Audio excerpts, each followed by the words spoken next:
샬롬. 안녕하세요. 믿음으로 전하는 감사와 은혜의 고백, 어메이징 그레이스 이세준입니다. 안녕하세요. 윤유선입니다. 요즘 어메이징 그레이스를 통해서 이세준 씨의 찬양을 자주 듣게 돼서 저도 네. 너무 행복하고 또 너무 좋다고 인사하시는 분들이 참 많으세요. 아유, 참 네. 좀 부끄러운데요. 뭐 그저 감사할 따름이죠. 저야 뭐 그 매주 준비하면서 잘 알지 못했던 찬양을 배우는 즐거움도 있고요. 네. 또 즐겨 부르던 찬양도 우리 게스트분들의 이제 사연이 함께 더해지면서 다시 한번 묵상하고 그가 잘 몰랐던 은혜를 또 받는 계기가 되는 것 같아요. 사실 뭐 긴장도 되지만 그만큼 기대가 되는 그런 시간들 좀 누리고 있습니다. 네, 사실. 정말 찬양이 그런 것 같아요. 네. 네. 찬양은 노래로 드리는 기도라는 말처럼 듣는 사람한테도 또 부르는 사람한테도 하나님의 은혜와 위로와 회복의 역사가 나타나는 것 같습니다. 찬송가가 영어로 힘이래요. 힘. 아, 그래요? HYMN. 힘. 네. 우리말로 하면 그냥 힘이 되는데요. 그러네요. 다른 말이 필요가 없습니다. 그냥 찬양 그 자체가 하나님이 우리에게 부어주시는 힘, 배터리 이런 게 아닐까 싶습니다. 네. 오늘 어메이징 그레이스의 초대 손님이 바로 그 힘이 되는 노래를 쓰시는 CCM 작곡가이십니다. 어떤 믿음의 스토리가 있을까 궁금하고 기대가 되는데요. 네, 음악적인 달란트로 은혜의 통로가 되신 CCM 찬양팀 히즈윌의 작곡가 겸 프로듀서 장진숙님을 모셨습니다. 믿음이 없이는 기쁘시게 못하나니 고된 수고도 주께서 나를 사용하시려 나를 더 정결케 하시려 나를 택하여 보내신 그곳 광야 성령이 안녕하세요. 어서 오세요. 반갑습니다. 반갑습니다. 네. 보통 CCM 찬양팀 히즈윌 하면은 네. 좋아하시는 분들도 많이 계시고 혹시 히즈윌 하시는 분도 계실 것 같아요. 네. 네. 좀 찬양단 좀 소개해 주세요. 저희 히즈윌은 잘 많이 모르세요. 왜냐하면 저희 팀으로 사역하는 팀이 아니라 제가 작사 작곡하고 제가 프로듀싱을 해서 저희 가수들이 이제 제가 있는 곳에서 결성이 돼서 찬양을 만들어서 많은 사람들에게 나누는 것까지 앨범을 만들어서 이렇게 들을 수 있도록 하는 것까지가 저희 일이라고 생각했기 때문에 사실 사람들이 많이 곡을 나셔도 이 히즈윌 팀들은 잘 모르세요. 네. 모르시고요. 좀 특별한 다른 찬양 팀들과 좀 다른 방식의 사역이라고 생각해요. 그러니까 프로듀서가 저죠. 작가님이시고 그리고 그 프로듀서 밑에라고 표현하면 옆에 옆에. 노래해 주시는 분들이 네. 같이 계시다는 말씀이신 거죠? 네. 히즈윌은 무슨 뜻이에요? 히즈윌은 성경에서 주님의 뜻이라는 단어를 이제 제가 사실 히즈윌 1집을 정말 하나님께 인도되다시피 해서 만들었기 때문에 1집 제목을 Driven by His Will로 제 친구랑 고민하다가 만들었는데 그 히즈윌이라는 단어가 너무 마음에 와닿더라고요. 네. 그래서 우리가 어차피 주님 뜻대로 시작했고 주님 뜻대로 앞으로도 계속 하고 싶으니까 우리 팀 이름을 히즈윌로 정해야겠다. 네, 그렇게 생각했어요. 작곡가 겸 프로듀서이신데 정작 이제 본인은 노래를 전혀 안 네. 하셨다고 들었어요. 네. 성악 전공하시죠? 그러니까 뭐 이유가 있으시겠죠? 제가 좀 클래식만 하고 거의 이제 너무 오랜 시간을 지냈고 그리고 제가 부르면 곡을 다 표현할 수도 없고 제가 다 표현할 수 있다면 사실 했을 텐데 제가 작곡을 하면 이건 굉장히 힘 있는 남자 보이스가 불러주면 좋겠다. 이건 정말 꾀꼬리 같은 맑은 자매가 불러주면 좋겠다. 그런 생각이 들어요. 그래서 저는 아니거든요. 그래서 그 생각나는 자매들을 만나고 가수를 만나고 저는 이렇게 협력해서 같이 만드는 게 너무 좋고요. 히즈윌 찬양은 멜로디도 뭐 너무 아름답지만 네. 가사 때문에 많은 분들이 감동을 받으셨다고 그래요. 어떤 믿음을 경험하셨길래 이런 공감되는 가사를 쓰셨을까 궁금하네요. 제가 곡을 처음 쓰게 된 배경 자체가 네. 하나님께서 저한테 주신 마음을 제가 일기처럼 많이 썼는데 그래서 제가 굉장히 개인적인 저와 하나님과의 일들을 썼는데 거기다가 거기다가 이걸 가사로 해서 곡을 붙이게 되었기 때문에 사실 굉장히 좀 가사가 개인적이에요. 네, 그래서 사실 우리가 예배 때는 하나님 높여드리는 찬양을 하지만 그게 개인적인 삶에 대한 이야기를 이렇게 사소한 이야기들을 하기는 쉽지 않잖아요, 예배 네, 때. 네.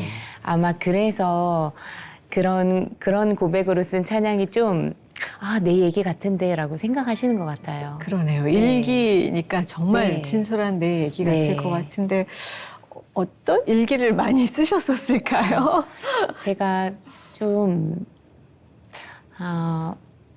사는 게 조금 힘들었던 것 같아요. 그래서 제가, 저희 아빠가 이제 고등학생을 제가 중학교 3학년 때부터 아빠가 이제 IMF 때문에 실직하시고 그리고 아빠는 하나님 안 믿으셔서 술, 담배로 이겨내시려고 하시다가 이제 몸에 병을 얻으셨죠. 이제 폐암이 왔고 그 다음에 그 폐암이 간으로 전이 되면서 제 청소년기가 사실 아빠가 늘 부재했었죠. 아빠는 늘 병원에 있었고 아빠를 보려면 병원에 가야 됐고 그리고 아빠는 이제 늘 아프시고 힘드셨고 엄마는 그 아빠의 역할을 하셔야 되니까 또 엄마로서 역할을 못 해주셨고 경제적으로 많이 힘들었죠. 엄마가 할 수 있는 일이 사실 많은 돈을 벌 수 있는 일은 아니었고 육체적으로 막 일을 하셔야 됐기 때문에 경제적으로 너무 힘들었어요. 힘들어서 저는 사실 너무 음악이 하고 싶은데 그것이 저에게 사치더라고요. 사치고 원하는 걸 하면서 원하는 대학에 가는 애들이 너무 부러웠고요. 네네. 저는 그런 꿈을 꿀 수 없는 존재인가 보다 하는 열등감에 시달렸고 저의 어떤 그런 마음들을 친구에게 나누기에는 친구들은 또 그렇게 힘들어 보이지 않으니까 혼자 일기 쓰고 그냥 혼자 울고 그렇게 이제 제가 청소년기를 보냈던 것 같아요. 그러면 본인 학생으로서 그냥 학업에만 열중하면 되는 입장은 아니셨을 것 같아요. 고등학생 때까지는 그래도 그것이 가능했는데 대학 때부터는 이제 엄마가 제가 20살 때 아빠가 돌아가셨어요. 돌아가시면서 네. 엄마가 그렇게 대학 가기 전에 부탁하시더라고요. 너는 20살이 되면 엄마가 1,000원도 줄 수가 없어 너한테. 네가 알아서 살아야 돼. 근데 이제 제가 너무 하고 싶던 음악을요. 엄마가 시켜주셨거든요. 네. 물론 선생님들이 많이 도와주셨지만 저희 아빠가 어느 날 병원에서 엄마랑 저를 불러서 엄마한테 그렇게 얘기하시는 거예요. 둘이 있는데 진숙이가 하고 싶은 거 꼭 시켜주라고 이제 유언처럼 네. 말씀하시고 이제 통장이 어디 있다. 아빠가 그렇게 하시더라고요.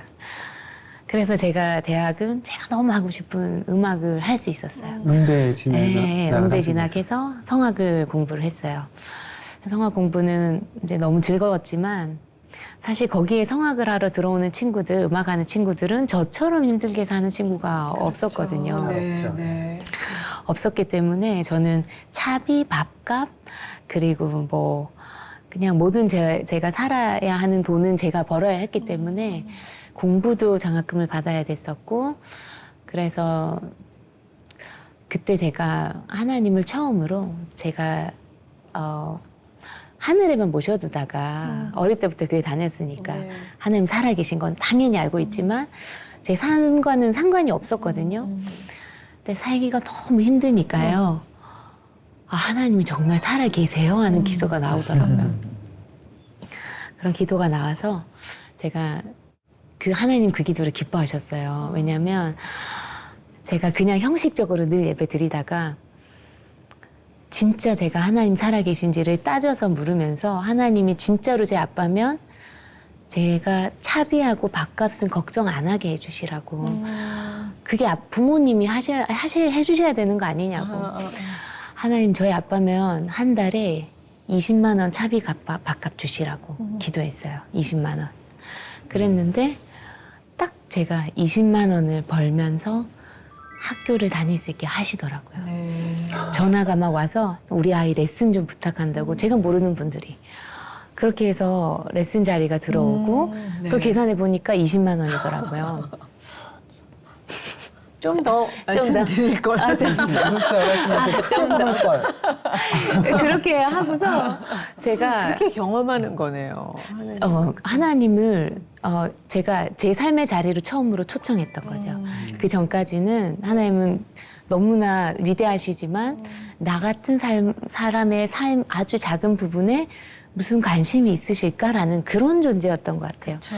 하나님이 진짜로 제 아버지인 걸 보여주고 싶으셨던 것 같아요. 그래서 제가 그렇게 20만 원을 받게 되고 나서 제가 그때 믿음의 수준이 어느 정도였냐면 아 신기하다 하고 끝나버렸어요. 이게 주님이 주셨다라는 확신이 안 들었어요. 왜냐하면 그때는 그럴 수도 있나 요 정도로만 생각했던 거예요. 근데 믿음이 하나님을 경험하고 경험할수록 잘하는 거더라고요. 그래서 제가 그 다음에는 옆에 친구들 보니까 다 개인 레슨을 받는 거예요. 그리고 실기 성적도 막 너무 좋아지고 나도 개인 레슨 너무 받고 싶다.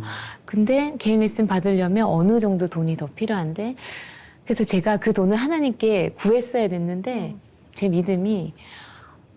믿음보다 제 행동이 앞서더라고요. 그때는 행동이 앞서서 어떻게 되냐면 벼룩신문 아침마다 이렇게 구인구직란에 보면 거기에서 이제 학원 강사 구함이 나는 거예요. 그래서 제가 아침마다 그 신문을 가져와서 동그라미를 치고 한 달 동안 면접을 다녔어요. 근데 한 달 동안 가는 곳마다 다 떨어지는 거예요. 지금 생각했을 때는 너무 그런 경쟁률이 센 자리도 아닌데 다 떨어지는 거예요. 다 떨어졌는데 그러고 나서 한 달 뒤에 드는 생각이 내가 하나님께 한번 기도나 해볼까? 이 정도의 마음이 딱 드는 거예요. 그리고 나서 제가 하나님께 기도했어요. 하나님 제가 다른 친구들 이렇게 공부하는데 저도 공부하고 싶어요. 그래서 한 40만 원을 좀 벌고 싶은데요. 2배로 기도를 했는데 그 기도가 끝나기 무섭게 전화가 오는 거예요. 우리 교회 매주 보던 집사님인데 나 너한테 노래 배우고 싶다. 나 특송도 좀 하고 싶고 가르쳐 줄 수 있겠니? 그리고 또 다른 데서 레슨이 와서 갑자기 순식간에 연락이 오고 카페 보니까 40만 원인 거예요. 그때 제가 깨달은 게 하나님이 하나님께 구하기를 기다리셨구나. 왜냐하면 하나님이 내가 네 아빠야를 가르쳐 주시고 싶으셔서 기다리셨구나. 그래서 제가 그렇게 하나님께 구하게 되고 대학교 4학년 때는 배로 80만 원을 구했어요. 네, 80만 원을. 어디까지 가나요? 네. 이제? 근데 그때는 제가 하나님 제가 CCC 순원들 너무 많이 만나는데 이 친구들 밥 마음껏 사주고 싶다고 밥을 사줄 돈이 없는 거예요. 공부하고 나면 제가 이 아이들을 밥을 못 사주는 순장은 없는 거예요. 저 말고. 그래서 제가 집에서 도시락을 싸다 줬어요. 15인분을 매주 쌌어요. 그때는 그 친구들이 이제 너무 사랑스럽고 제가 순장으로서 뭐든지 해주고 싶으니까 근데 그거를 일주일에 금요일마다 그걸 싸가지고 가면 토요일, 일요일에 몸져 눕는 거예요. 1시간씩 되는 시간에 학교를 차를 2번 갈아타고 가는데 그리고 나서 또 제 마음에는 지금은 그게 참 정성스러운 도시락이지만 막 피자 이런 거 애들 좋아하는 거 막 시켜주고 싶은 거예요. 그래서 하나님 제가 애들 마음껏 사주는 순장 되고 싶고 제가 지금 4학년인데 적응을 한 번도 안 해보고 살았는데 나 적응 좀 하게 해달라고. 그래서 제가 그걸 놓고 기도를 했는데 대학교 4학년부터는 80만 원 이상 벌게 해주셨어요. 그 다음부터는 세지 않았어요. 거의 100만 원 정도 됐던 것 같아요. 그렇게 돈을 벌게 해주시면서 그때 제가 하나님을 만났어요. 어떤 하나님이냐면 위에 모셔놓은 하나님이 아니고 진짜로 살아계셔서 내 필요를 공급하시고 그리고 내가 아빠의 부재가 늘 있었지만 진짜 아빠를 만났다. 그래서 그때 열등감이 뿌리 깊은 열등감은 그거였어요. 돈은 부모님이 주시는 거야. 대학은 부모님이 보내주시는 거야. 그런 게 있었는데 하나님이 주시는 거, 돈은 하나님이 주시는 거구나를 깨닫고 내가 필요한 것은 하나님 주신다는 것을 깨닫고 나니까 세상을 다 가진 것 같더라고요. 그래서 제가 그때 어릴 때부터 예배드렸지만 그때 진짜 나의 하나님이 되셨어요. 네. 아마 그때 하나님 저 가방이 사고 싶은데 얼마 주세요라고 기도하셨으면 아마 안 주셨겠죠. 사치하려고 그랬어요. 그죠? 그러니까 진짜 아까 필요라는 단어를 언급하셨는데 딱 필요한 것만큼 주시는군요. 그리고 하나님 진짜 살아계세요라는 질문이 되게 반가우셨을 것 같아요. 네. 이게 의심에서 시작되는 문장이긴 하지만 아 네가 진짜 나를 이제야 진심으로 찾는구나라는 예, 그 마음에 얼마나 기쁘셨을까. 네. 그렇죠. 진짜 만나고 싶은 그 마음이 전달됐을 것 같아요. 네. 네. 그럼 찬양은 어떻게 이제 쓰시게 된 거예요? 작곡이요? 곡은 예.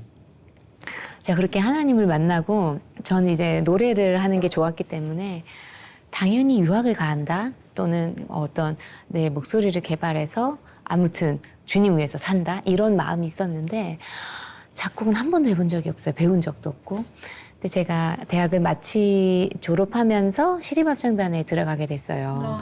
시립합창단에 붙으면서 마치 삶이 광야에서만 살다가 만나와 메추라기로 월급이 들어오는 거예요. 월급이 들어오면서 그리고 사실 들어가기가 좀 힘들었었기 때문에 그것으로 인한 네임밸류로 인한 레슨들도 많이 생겼고 네. 그 시립합창단 생활이 참 좋았어요. 제가 많이 배웠고 근데 거기서 이제 무엇보다 물질적인 안정감을 많이 누렸어요. 네. 돈도 많이 네. 벌게 되면서 제 안에 그런 마음이 들더라고요. 저 주님 여기서 버는 돈은 하나도 안 쓰고 유학 가려고 모으고 싶어요. 그래서 돈을 바로 적금을 해서 한 번도 만진 적도 없어요. 그 월급을. 그렇게 하면서 2년을 지냈어요. 2년을 지내면서 언젠가는 유학을 가고 싶다. 그런 마음으로 합창단 2년 만에 제 오디션이 있거든요. 단원들을 재평가하는. 이건 좀 형식적이에요. 형식적인데 근데 그때 제가 그 합창단 오디션에서 떨어지게 됐어요.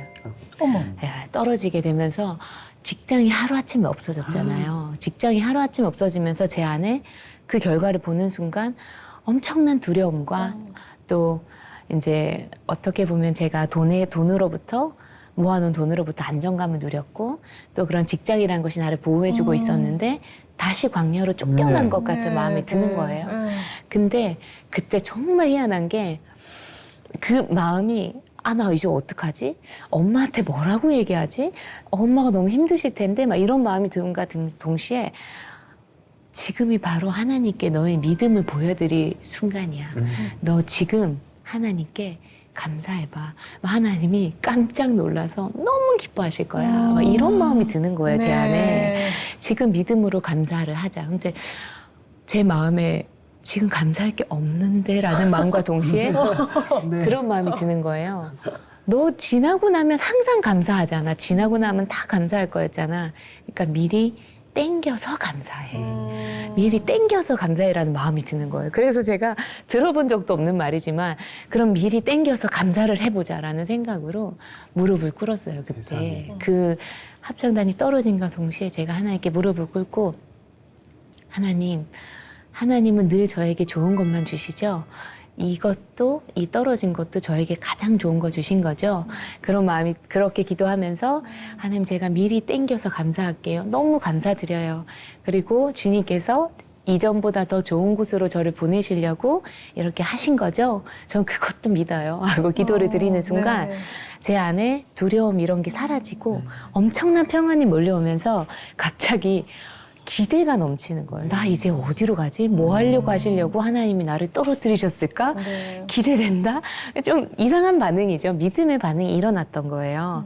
그렇게 믿음의 반응이 일어나면서 그때 그 기도를 하고 나서 제 삶이 완전히 체인지가 되면서 제가 합창단을 안 가면서 시간이 많아졌어요. 그 시간 동안 제가 일기장을 쓰다가 여기에다가 한번 음정을 붙이면 이게 노래가 될까라는 생각이 순식간에 지나간 거예요. 그리고 피아노 앞에 앉았어요. 가사를 들여다보는데 이미 만들어진 멜로디가 이 가사랑 매칭이 되면서 노래가 정말 가사를 읽은과 동시에 노래 하나가 작곡이 되는 거예요. 저 처음 경험해봤어요. 이런 경험을.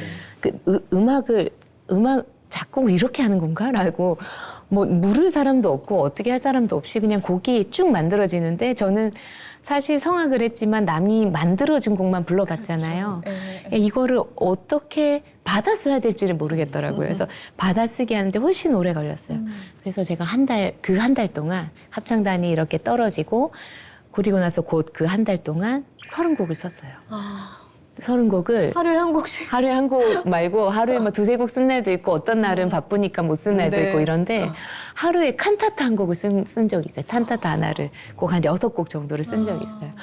그 정도로 하나님이 너무 많이 부어주셔서 머릿속에 멜로디가 시작되면 이걸 받아 적지 않으면 잠을 못 자는 거예요. 계속 맴돌아서 그래서 끄집어내서 적고 나야 잠이 드는 거예요. 네.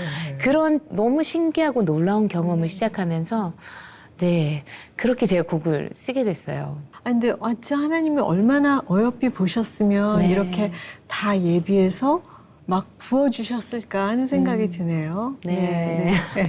하나님이 영감을 주셔서 이렇게 작곡을 하시고 그러면서 또 그 후에 찬양을 만드시게 되고 이렇게 팀을 꾸리기까지 뭔가 그 안에도 네. 또 인도하심이 있었을 것 같아요. 네. 저는 사실 그렇게 예배를 드리듯이 곡을 쓰고 하나님과 저만 있는 것 같은 한 달을 보냈거든요. 너무 즐거웠어요. 너무 행복했고 많이 울었고 그 가사들이 제 마음에 있는 얘기잖아요. 거기다가 멜로디를 붙여서 하나님께 고백하면 또 하나님께서 또 다른 멜로디를 주시고 제 안에 눈물을 주시고 그래서 제가 너무 많이 제 내면에 회복이 일어났고 믿음이 정말 한 단계 정말 성장했는데 제가 그렇게 그곳으로 저는 좋았는데 한 달쯤 딱 되는 순간부터 하나님께서 기도할 때마다 그런 마음 주시는 거예요. 내가 너를 위로하고 이 곡을 통해서 네 마음을 치료한 것처럼 내가 다른 사람들의 마음도 치료하고 싶으니까 이 곡을 나눠라. 너만 가지고 있지 말고 나눠라라는 마음을 주셔서 제가 이거를 아무리 생각해도 나눌 사람이 없는 가서 거예요. 주변에 저는 또 부산이기도 했고, 네. 이런 CCM 사역을 하는 사람을 전혀 모르고, 그리고 부산에서 잘 활발히 일어나지도 않고, 아무것도 모르는 상태였어요. 그래가지고 저는 이 곡을 들고 교회로 가서 제가 그래도 가장 많이 만나는 공동체가 예배 마치고 나서 조별 모임이 있어요. 이 조별 모임 때 가서 제가 복사를 해가지고 가서 나눠줬어요. 나눠주고 하나님께서 곡을 나누라고 주시는데 혹시 같이 불러보시겠어요? 그러면 이분들이 너무 착해서 같이 이렇게 배우면서 부르시는 거예요.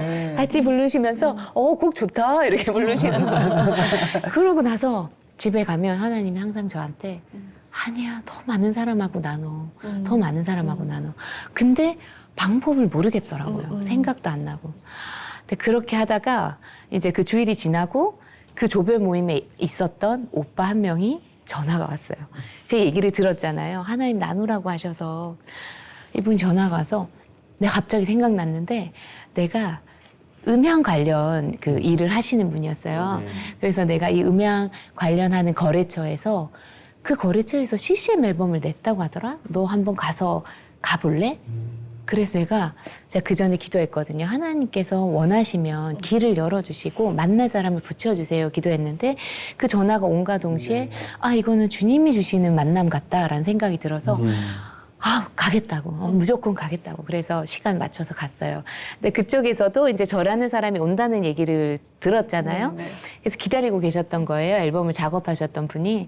문을 열고 들어가서 인사를 했는데 제가 너무 놀란 게 그 앨범을 만들었다고 하는 분이 저랑 눈이 마주쳤는데 제 고등학교 친구가 앉아 있는 거예요. 어머, 네. 제 고등학교 친구가 이 친구는 작곡 전공해서 이제 지방에 있는 학교를 갔고 그 대학을 졸업하고 나서 못 봤어요. 근데 고등학교 때 우리가 SFC 이런 기독교 동문으로 같이 여름에 찬양 집회를 준비한 적이 있었거든요. 그때 이 친구가 드럼 치고 저는 건반을 쳤는데 이 친구는 작곡을 하기로 했고 이제 저는 성악을 하기로 했으니까 이 친구가 저한테 그때 그랬었어요. 내가 이후에 작곡을 하거든. 네가 좀 불러주라. 그랬는데 대학부터 못 봤어요. 연락도 못 했고 그냥 헤어졌는데 그 친구가 탁 앉아 있는데 그 친구가 오늘 오기로 한 애가 네가? 낸데? 이래가지고 막 서로 막 너무 반가워서 웃었는데 그때 제가 하나님이 마치 웃고 계신 것 같더라고요. 서프라이즈 만남 준비하시고 그래서 그때 제가 확신을 했어요. 하나님께서 내가 이 음반을 내기를 원하시는구나.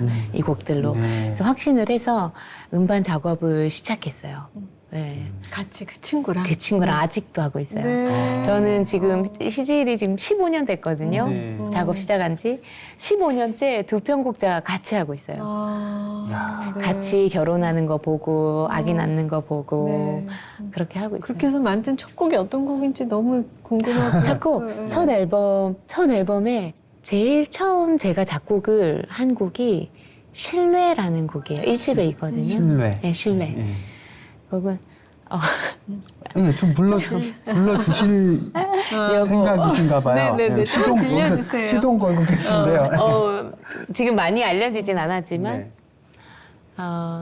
신뢰라는 곡은 나는 울었네 내 삶이 힘에 겨워서 주의 은혜가 내 삶에 보이지 않아 뭐 이렇게 하는 곡이에요.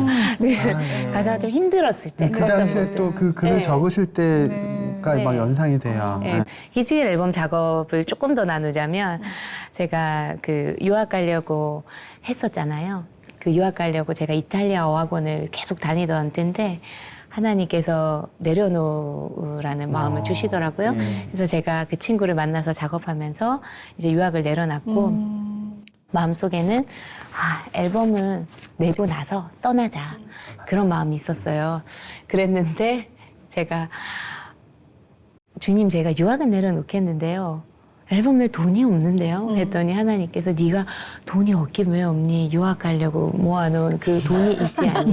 근데 제가 합창단에서 월급 안 쓰고 2년간 모았다 그랬잖아요. 네. 그러면 꽤 큰 돈이거든요. 그렇죠. 근데 앨범 하나 내려니까 그렇게 큰 돈이 들더라고요. 그래서 제가 하나님께서 저한테 그 돈이 생각나게 해주셨는데 저는 아닐 거야. 근데 이제 다른 건 순종이 쉬웠는데 다른 건 쉬웠는데 그 돈을 포기하는 게 너무 힘들어서 사실 그 저의 어떻게 보면 그런 안정감을 누리던 옥합 같은 거를 깨뜨려야 되잖아요. 근데 그게 너무 힘들어서 안 돼, 이거는 새벽 기도를 가야 될 문제야. 그러면서 새벽 기도 좀처럼 안 했지만 그때 새벽 기도를 갔어요. 네. 새벽마다 기도하면서 하나님께서 그런 마음을 주시는 거예요. 내가 이렇게 가지고 있는 모든 것이 하나님이 주신 것 아닌가? 근데 나는 하나님께 한 번도 제대로 탁 하고 선물을 드려본 적이 없네? 네. 그런 마음이 드는 거예요. 그래서 제가 이걸 좀 빨리 깨뜨려서 하나님께 드리고 싶다라는 마음으로 바뀌는 거예요. 그 전까지 저는 순종이라는 거는 하나님께 억지로 끌려가는 거라고 생각했거든요. 제가 그걸 경험하고 나서 하나님께서는 비전을 주시고 나면 네. 그걸 할 수 있는 마음과 모든 것을 준비해서 제 마음을 바꾸시는구나. 그래서 제가 이제 즐겁게 달려왔어요. 그리고 희주일 앨범이 나오고 나서 그게 다 팔렸어요. 다 팔리고 나서 돈이 또 그만큼 모인 거예요. 모인 돈을 보는 순간 유학이 생각이 안 나고 이걸로 영혼을 살리는 2집을 내야 되겠다. 그래서 희주일은 1집 팔고 2집 내고 2집 팔고 3집 내고 그렇게 해서 이어오고 있고요. 살아온 과정, 모든 과정이 하나님의 역사하심, 그게 믿음이 바탕이 안 되었으면 불가능했겠죠. 그런데도 그런 우리 네. 장진숙 뭐라고 불러드리면 좋아요? 작곡가님? 작가님? 보통 작곡가님 하세요. 네. 작곡가님께서도 여전히 믿음이 부족하다, 믿음이 더 간절하다 하고 고백하는 책을 네. 내셨던데 이건 어떻게 된 일이죠? 제가 희주일 앨범의 1집부터 지금까지 7집이 나왔는데요. 이 앨범들이 전부 제 믿음의 성장의 어떤 과정들이 다 담겨 있어요. 네. 그 1집은 너무 뜨거워서 그냥 그 내용들이 다 그래. 부르심 따라 어디든지 가겠다. 뭐 아골골짜기를 가겠다. 뭐 다 이런 얘기고요. 이 집은 이제 주위에 아픈 사람들이 하나님의 능력이 지금도 실제하시다면 아픈 사람 안에 흘러갔으면 좋겠다. 그래서 이 집은 힐링 바이 희주일이라고 이 아픈 사람들을 위로하고 싶고 성경에 있는 치료된 사람들에 대한 이야기를 썼어요. 그래서 베데스다 연못가에 있었던 병자 얘기 그리고 우물가에서 주님 만났던 얘기 이런 얘기들을 다 곡으로 썼고요. 3집은 사는 게 너무 힘들어서 이제 3집은 이제 사는 게 만만치 않은 걸 깨닫고 살아가다라는 제목으로 냈고 근데 이제 5집에 와서는 뭐냐면요. 4집은 선물이에요. 그때가 제가 결혼하고 아기를 가지게 되고 정말 바닥까지 치게 된 것은 첫 아이를 낳고 나서 저는 아이를 낳는 것이 시작부터 이 아이를 양육하는 과정이 이렇게 힘든지 한 번도 들어본 적이 없어요.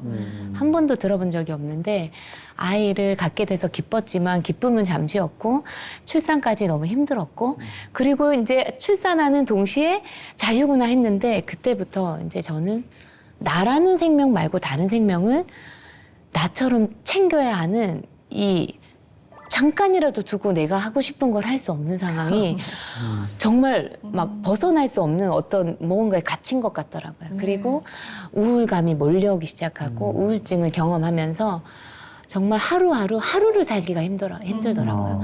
하루를 제가 버티는 게 힘들어서 저녁이 오는 게 너무 반갑고 오늘이 지나면 내일을 빨리 보내고 싶고 그런 마음으로 살다 보니까 예배도 무너지고 예배를 제대로 못 드리게 되고 그냥 이 아이의 필요만 채우고 먹이고 또 저는 이 아이가 조금 예민했거든요. 또 모유수유만 했기 때문에 2년을 모유수유를 했어요. 그래서 제가 돌 때까지 2시간 반을 연달아서 자본 적이 없더라고요. 2시간 반 이상을 자본 적이 없어서 제가 막 가만히 서 있으면 땅이 흔들리는 거예요. 잠을 못 자서. 네, 저는 지진인 줄 알았어요. 근데 제가 이렇게 흔들렸던 거더라고요, 몸이. 그러니까 제가 완전히 바닥을 치면서 제 신앙도 바닥을 치더라고요. 하나님과의 관계가 좋으려면 함께 있는 시간이 필요하고 예배 드리면서 회복하는 시간이 필요하고 주님을 깊이 만나야 되는데 이게 하나도 안 되고 1년 넘게 지속되다 보니까 제가 못 살겠더라고요. 그러다가 어느 날 새벽에 내가 도저히 이렇게 살 수가 없다. 그리고 하나님 나에게 주신 사명이 있는데 곡을 써서 많은 영혼들과 나눠야 되는 사명이 있는데 내가 이대로 이렇게 그냥 하루하루 살기만 할 수 없다. 그래서 제가 너무 힘들었지만 아이가 일어나기 전에 아주 새벽에 일어나기 시작했어요. 일어나면서 하나님 제가 다시 곡을 쓰고 하나님 앞에 다시 회복하고 싶습니다. 제 믿음을. 근데 도저히 시간이 없는데 이 시간에 하나님 만나주세요. 그러면서 새벽에 일어나서 가사를 쓰기 시작했는데 그때부터 나오는 가사가 뭐냐면요. 전부 다 제 영혼에 이렇게 묵혀져 있던 그 마음이 믿음이 너무 필요해요. 하나님을 너무 만나고 싶어요. 하나님 저는 믿음이 너무 없어요. 그래서 앨범 그냥 가사 내용들이 다 그냥 믿음에 대한 얘기예요. 그렇게 해서 제가 믿음이 너무 없어서 이 믿음이 없이라는 곡을 썼는데 이 뭐 믿음이 없이는이라는 곡을 저 같은 사람들이 많이 있더라고요. 네. 저는 곡을요 넘쳐나는 뜨거움으로 써야지 은혜가 흘러간다고 생각했거든요. 여태 난 너무나 지금 하나님 앞에서 온전하게 뜨거워 이럴 때 써야 된다고 생각했는데 정말 바닥을 치는 나의 진솔한 고백이 그 바닥을 치는 사람들한테 내 얘기 같은데 그렇게 들으시더라고요. 그래서 제가 너무나 힘들 때 썼던 곡인데 많은 분들이 지금 부르시고 은혜를 받으시더라고요. 그래서 정말 감사해요. 그러네요. 진짜 그 육아라는 게 얼마나 힘든지 많이 공감하게 또 되는데요. 근데 그렇게 하나님께서 예배에서 만나게 해주신 그 남편과 네. 또 믿음의 지경이 달라서 다투기도 많이 하셨다고 들었습니다. 네, 그랬어요. 저희 남편은 하나님을 믿게 된 배경 자체가 본인이 세상에서는 해결할 수 없는 깊은 마음의 병 때문에 우울한 감정 그런 것 때문에 남편이 하나님을 스스로 찾아갔는데 그게 벌써 30살 때였어요. 근데 저는 그냥 하나님을 믿고 이렇게 늘 교회에서 생활했잖아요. 조금 큰 교회죠. 제가 있던 교회에서 제가 어린이 합창단을 지도하니까 그 교회에서 당연히 남편이 같이 신앙생활 한다고 생각했는데 남편이 그 교회에 가는 것이 싫었던 거예요. 부담이 예, 되셨나 봐요. 싫었던 거예요. 대형 교회고 좀 그런 마음이 싫어서 그걸 저한테 이제 막 싫어라고는 못하고 점점 예배 시간을 늦기 시작하는 거예요. 그러면 일주일에 저는 그 1시간 예배를 너무 기다리는데 막 30분씩 늦게 들어가면 그 30분만 앉아있다 나오고 이게 너무 싫은 거예요. 너무 싫어서 주일은 신경전이었어요. 항상. 빨리 일어나야지. 여보 빨리 해야지. 막 이렇게 하는데 항상 남편은 화장실 들어가서 너무 늦게 나오고 그래서 항상 저는 예배 자리에 가면 남편을 용서하는 기도를 하고 울고 그래 용서해야지 하는 게 저의 그 패턴이 너무 오래 반복됐어요. 그리고 나는 왜 이렇게 예배 한번 뜨겁게 제대로 드릴 수 없는 결혼 생활을 하게 됐을까? 그러면서 너무 그런 감사한 결혼인데 제 마음에는 믿음 좋은 남편이 너무 부럽다. 그런 마음이 드는 거예요, 저는. 그랬는데 그게 지속되다가 어느 날은 남편이 늦어도 너무 늦은 거예요. 지금 가면 예배가 끝나겠더라고요. 너무 화가 나서 제가 운전을 했는데 분노의 후진을 했어요. 그 뒤에 차가 주차돼 있었는데 빨리 가려고 차가 대져 있는지 모르고 후진하다가 뒤에 차랑 사고를 냈어요. 주일에. 네네. 근데 하나님께서 제 마음에 너의 그 분노가 옳지 않다. 그리고 네가 예배를 드리러 갈 때 남편을 그런 미워하는 마음, 그런 마음으로 예배 드리는 것을 내가 원하지 않는다. 네가 늦든 10분을 예배하든 난 너희 남편과 화목하게 예배 드리는 걸 원해. 그러니까 저는 하나님께서 그런 마음을 강하게 주시니까 그전에는 남편이 잘못했다고 생각했는데 내가 뭔가 되게 잘못했구나. 그걸 깨달으면서 제가 그렇게 마음이 들더라고요. 내가 우리 남편이 기쁘게 예배를 드릴 수 있는 곳이라면 나 언제 어디든 가겠다. 맞아요. 정말 맹모삼촌지교처럼 내가 어디든지 남편이 그냥 즐겁게 예배할 수 있는 곳이라면 나 어디든지 따라가야겠다라는 마음이 들더라고요. 그래서 제가 그 교회에서 사역은 하고 있었고 또 다른 교회에서도 어린이 가르치고 있었지만 남편이 원하는 교회를 이제 가면서 게다가 더 좋았던 건 그 교회가 예배에 늦으면 문을 잠궈요. 문을 잠궈버려요. 무섭네요. 그래서 저희가 막 진짜 왜 천국문이 닫힌 것처럼 슬피 울며 막 이러는 것처럼 우리가 구석에 가서 예배를 드려야 되는 상황인 거예요. 그래서 남편의 지각이 바뀌었어요. 남편이 그렇게 되고 그러면서 하나씩 남편은 그런 성경을 알고 싶어 하는데 그런 강해 설교를 하는 교회를 만나서 성경을 알게 되는 것도 너무 감사했고 그러면서 남편의 신앙이 성장하기 시작했고 저는 남편을 그냥 따라갔을 뿐인데 남편이 성장하면서 그걸 알아주더라고요.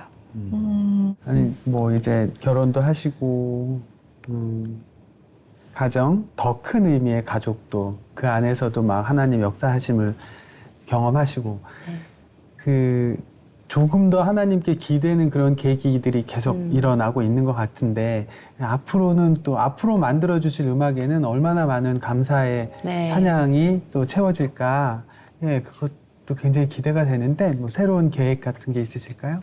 그래서 희주일은 앞으로도 주님께서 영감 주시면 계속 할 생각이고요. 계속 앨범 낼 생각이고요. 저는 이제 그 성악으로 유학 가고 싶었잖아요. 근데 그동안 하나님께서 제 삶을 어떻게 이끄셨냐면 저를 지휘를 하게 하셨어요. 합창 지휘. 우리 성가대를 조금 더 잘 지도하고 싶은 마음에 공부를 시작했어요. 제가 잘 모르니까 성가대 실력이 늘지 않는 건 아닐까? 그래서 공부를 했는데 그래서 서울에 왔는데 어린이 합창단 좀 지도해 줄래?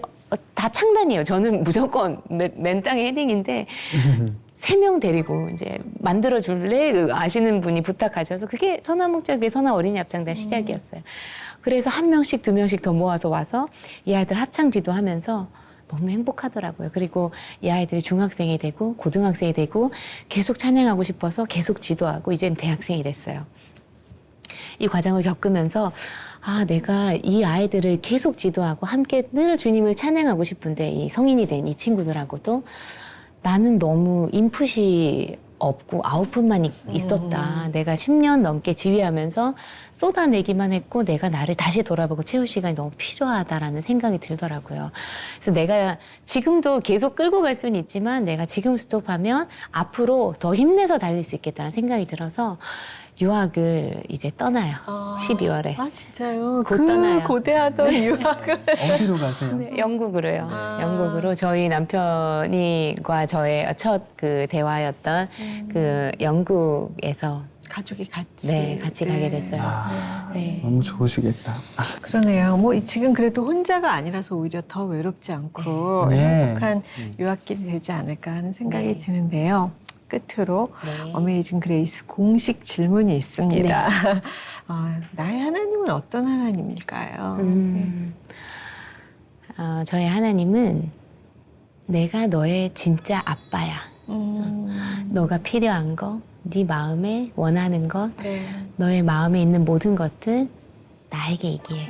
내가 너의 모든 필요를 알고 때에 맞춰서 모든 것을 공급해주는 내가 진짜 너의 아빠란다. 저한테는 아빠의 하나님이세요. 맞아요. 네. 우리가 늘 나도 모르게 어찌 보면 습관처럼 하는 말이잖아요. 하나님 아버지, 하나님 아버지. 근데 그 아빠라는 그 두 글자가 그 의미를 더 크게 해주시는 것 같아요.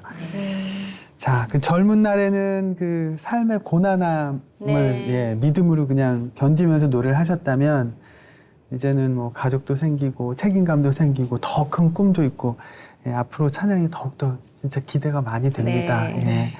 자, 유학생활 건강하게 잘 마치시고 예, 한국에 다시 돌아오시면 또 한 번 예, 저희가 모실 수 있는 기회가 생기면 좋겠어요. 네. 네. 예.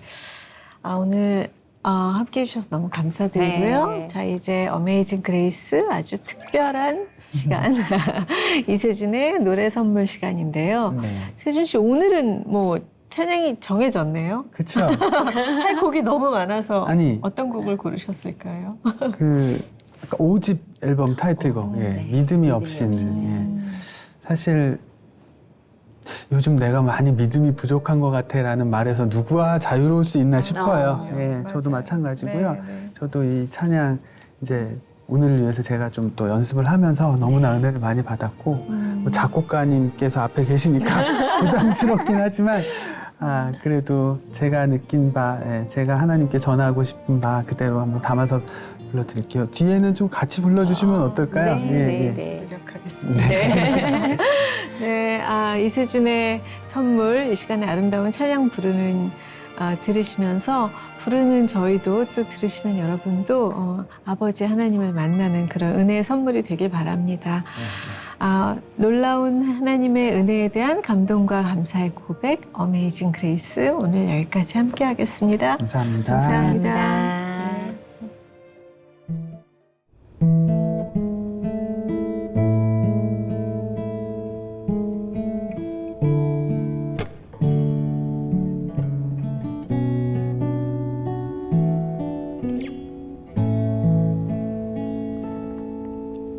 주님 제 마음이 너무 둔해서 주님을 볼 수 없습니다. 이 땅에 속하여 땅만 보다가 주님 손을 놓쳤습니다. 나는 나그네로 왔는데 왜 주저앉게 되었나. 나는 정직이인데 언제부터 내 삶의 주인이 되어버렸나.